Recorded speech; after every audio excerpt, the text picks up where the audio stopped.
Hello दोस्तों, step towards stock market YouTube channel पे आप सभी का स्वागत है। तो दोस्तों, आज के इस वीडियो में हम ऐसे ही कंपनियों की अपडेट के बारे में बात करने वाले हैं जो कंपनियां कल मार्केट ओपन होने के बाद इस अपडेट के चलते फोकस में रहने वाली है। तो चलो वीडियो स्टार्ट करते हैं। तो सबसे पहले बात करेंगे ब्रिगेड इंटरप्राइजेज लिमिटेड के बारे में। तो दोस्तों, इस कंपनी ने लॉन्च किया है ब्रिगेड ल्यूमिना, ये residential project north west Bengaluru में, जिसका एस्टिमेट रेवेन्यू पोटेंशियल है 700 करोड़ रुपए से भी ज्यादा का। और इसी अपडेट के चलते ब्रिगेड इंटरप्राइजेज लिमिटेड ये कंपनी फोकस में आ चुकी है। अब बात करते हैं आजाद इंजीनियरिंग लिमिटेड के बारे में। तो दोस्तों, आजाद इंजीनियरिंग लिमिटेड इस कंपनी ने Mitsubishi heavy industries Japan के साथ 8 ईयर एग्रीमेंट साइन किया ही complex gas turbine nozzle vanes supply करने के चलते। और इसी अपडेट के चलते आजाद इंजीनियरिंग लिमिटेड ये कंपनी फोकस में आ चुकी है। अब बात करते हैं LIC यानी कि life insurance corporation of India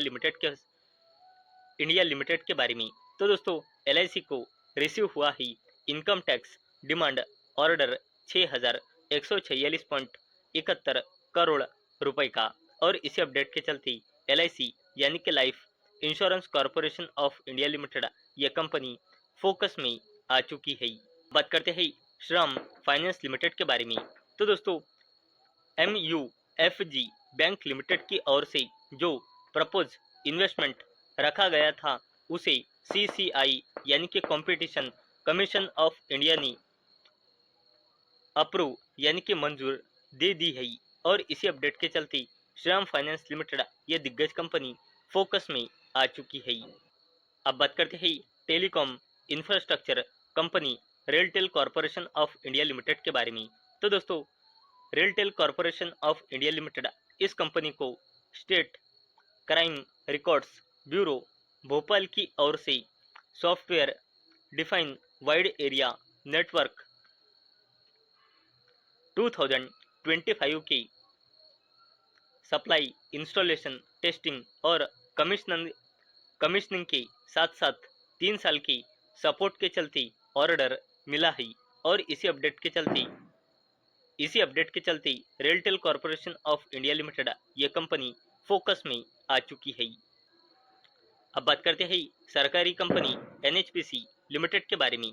तो दोस्तों, NHPC लिमिटेड इस कंपनी के बोर्ड ने फाइनेंशियल ईयर 2027 के लिए 8000 करोड़ रुपए के बोरोइंग प्लान को मंजूरी दे दी है। और दोस्तों, इसी अपडेट के चलते NHPC लिमिटेड ये दिग्गज कंपनी जो एक सरकारी कंपनी है वो फोकस में आ चुकी है। अब बात करते हैं Maharashtra scooters limited, Bajaj finance limited और बजाज ऑटो लिमिटेड के बारे में। तो दोस्तों, महाराष्ट्र स्कूटर्स लिमिटेड इसने घोषणा की कि इस कंपनी ने बजाज फाइनेंस लिमिटेड और बजाज ऑटो लिमिटेड इन दोनों की ही शेयर एक्वायर किए हैं। और इसके चलते इस कंपनी ने टोटल इन्वेस्टमेंट की है 53.45 करोड़ रुपए। और दोस्तों, ये जो शेयर का एक्विजिशन है ये फाइनलाइज हुआ ही 25 मार्च 2026 को। और इसी अपडेट के चलते Maharashtra scooters limited, Bajaj finance limited और बजाज ऑटो लिमिटेड ये तीनों ही कंपनियां अपडेट के चलते फोकस में आ चुकी है।